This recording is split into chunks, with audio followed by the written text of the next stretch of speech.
పిత పుత్ర పవిత్రాత్మ నామమున ఆమేన్. ఈరోజు ఫిబ్రవరి 20వ తారీఖు. మార్కు సువార్త 8వ అధ్యాయము 27వ వచనము నుండి 33వ వచనం వరకు. యేసు శిష్యులతో కైసరయ ఫిలిప్పు ప్రాంతమునకు వెళ్ళుచు మార్గమధ్యమున ప్రజలు నేను ఎవరినని చెప్పుకొనుచున్నారు అని వారిని అడిగెను. అందుకు వారు, కొందరు స్నాపకుడగు యోహాను అనియు, మరికొందరు ఏలియా అనియు, లేదా మరి ఒక ప్రవక్త అనియు చెప్పుకొనుచున్నారు అనిరి.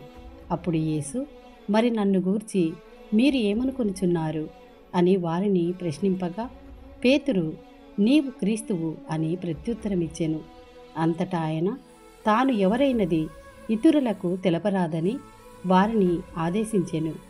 యేసు శిష్యులకు, మనుష్య కుమారుడు అనేక శ్రమలను అనుభవించి పెద్దలచే, ప్రధానార్చకులచే, ధర్మశాస్త్ర బోధకులచే నిరాకరింపబడి చంపబడి 3వ దినమున ఉత్థానమగుట ఆగత్యము అని ఉపదేశించి వారికి ఈ విషయమును తేటతెల్లము చేసెను.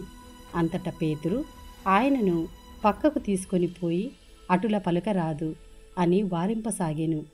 యేసు శిష్యుల వైపు తిరిగి పేతురును చూచి, సైతాను, నీవు నా వెనుకకు పొమ్ము, నీ భావములు మనుషులకు సంబంధించినవే కాని దేవునికి సంబంధించినవి కావు అనెను.